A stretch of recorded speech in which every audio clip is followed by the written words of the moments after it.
Amanfoɔ ɛbɛkae a wobɛpie mu asante afiri ase a ɛberɛ a na MPP ɛwɔ so no ana wɔyɛ sɛ wɔyɛ kwan a ɛfiri adwo so aba bɛpie ma bɛtwam de akɔ Kumawu nti wɔn hyɛ ase sɛ wɔyɛ kwan no wɔyɛ kɔduru baabi ama baabi hɔ no wɔn duru ɛyɛ ɛfiri Dwaben ɛreba no wɔn gyagya kwan bi atum ebi ne Dwaben nsuo mu hɔ no wɔn gya hɔ kakra no atum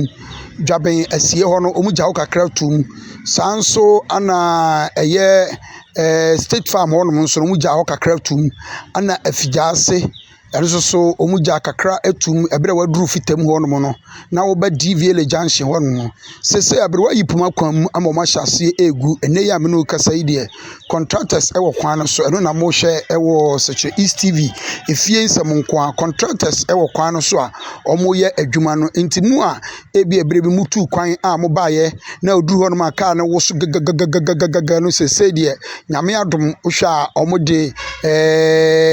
fele ni nyinaa gusu awie a enche bia no ombegu ɛyɛ asphalt no nti wohwɛ no na ɔmahyɛ ase a ɔmoyɛ ho adwuma no ha yɛ Sɛkyerɛ East TV fie nsɛm ko a yɛaka kyerɛ sɛ ɔwɔ Ghana sɛ ɔwɔ amano ne baabi a wɔ biara no deɛ ɛbɛkɔ so bia yɛmfa ɛnkame mo nti wohyɛ page na like ɛde ama yɛbɛbɔ mpanimfoɔ aba so sɛ dwumadie ɔmatoa so ɛde ama na ayɛ amanfo bebree haw a da bia ɔmduru hɔ no ma no ɔmo complaint dabɛyi ɛna ɔmbɛyɛ saa kwan wei awie